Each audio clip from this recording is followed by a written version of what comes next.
Doug? Bob? Nope. Gene? Arletta? No. Dick? No. Barb? Demi? No. John? Well, you're gonna hate me, cause I'm sorry, guys and girls, you know. Ooh.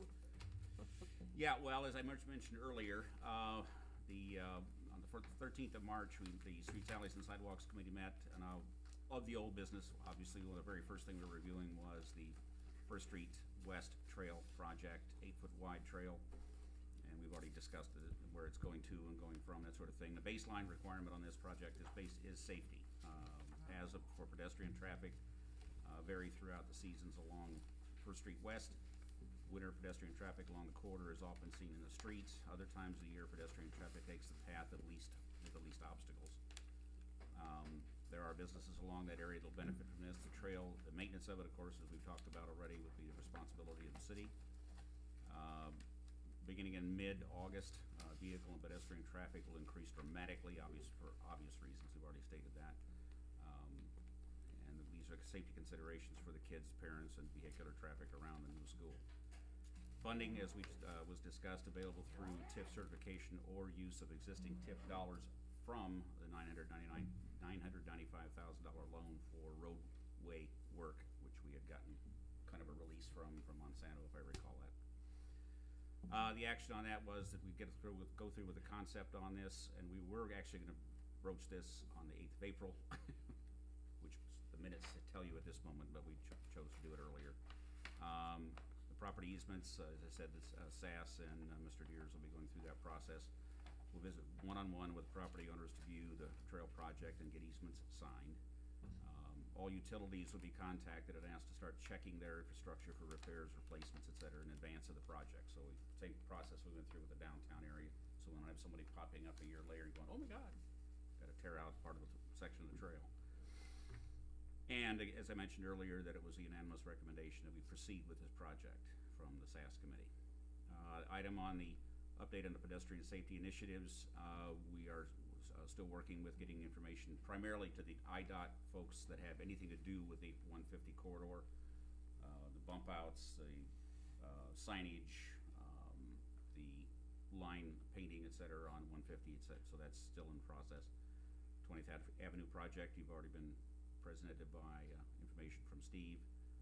The status of the pavement project, Steve met with V&K to begin project planning, collecting information from department heads on problems, et cetera, with the storm water and sanitary sewer proposal for plan development will be available soon for council approval. And I do have an estimate of cost from them for putting that whole plan together that we'll have on the next agenda. For street side curb and sidewalk project, we're going through the process of determining they're waiting for the final checklist items to be completed, fix the cracks, do whatever has got to be done at this point. And then we have to go through the property assessment portion of this and get it on, so it gets on the books. And we discussed the rate to be charged if they wish to carry it beyond the first tax period, if they want to take it, and what period, and the length of that period. And we settled on a recommendation to the council of 4% interest, which is 0.75 above prime, and a 10-year maximum payback period. The idea, of course, is to try to get them to pay it sooner, so we're not carrying it on the books, et cetera. And that's all I have. Okay, thank you, John. Carter? No thanks. Steve? Just a couple things. The Fifth Avenue sidewalk project that we've talked about for the future, as far as how it relates to the railroad crossing. The railroad is actually looking at upgrading and redoing that crossing there at Fifth. So our timing is good as far as getting a plan in to how our sidewalk would cross that trail area there. We might have the opportunity for some grant funding through that. And one of the things that the DOT wants us to look at is an unmanned crossing that we have on 11th Avenue on the east side of there. I haven't talked to any of the adjacent property owners there yet, but I have talked to Doug some and about it, and sounds like the need for that crossing isn't real great, so it might be something that we could potentially look at living without, so that's all something that we'll have to review down the road here and take a look at. Highway 150, south down, close to the Rowley turnoff, the DOT is gonna be replacing a bridge there. So, we actually are looking to set up an adjacent route around that. They're putting in a temporary bridge, but if by chance that floods, they want to have a secondary route, and that secondary route turns them left. I think they're probably by the dealership, by the John Deere dealership. Takes them west, then north on, I think it's Dugan Avenue, and then come east in on D22 into town. And we're gonna encourage, the semi-traffic, to turn south on 20th Avenue, and then, the smaller vehicular traffic, to come into town and turn south on 150. Of course, you know, the timing of this, we're not thinking it's gonna create an issue with 20th where we're gonna be widening the road. That roadway is gonna remain open the entire time that's under construction. It's estimated workday of 10 working days, so it has a pretty short time window. And the only reason that traffic would get diverted that way is if 150 South temporary bridge gets flooded. So. Which happened the last time they replaced a bridge down there. Yeah, so. DOT wanted a route around it, so we have a route to get around that, and it shouldn't cause us too much of a headache. But, so that's gonna be happening here this summer too. And I see they've already been tearing out trees down there on 150 to put in that little bypass. Where they, last year we talked something about down by the bank corner where it's so rough, are they going, is that gonna be this summer? They're coming through and doing patching. Patching. On 150. They haven't talked about doing any type of full replacement, but they are coming through and, doing some patching work from 20 up 150 all the way up to about the railroad tracks. I see that could be one total intersection patch. And we're hoping for a 30-foot wide patch. Catch. Yeah, Minimum. on the wish list. Last chance for planning and zoning workshop, April 3rd. If anybody's interested, we need to know right away. It's too late to get a meal, but if you want to go to the event, you can still go. And so, you know, please let me know if you're interested in attending.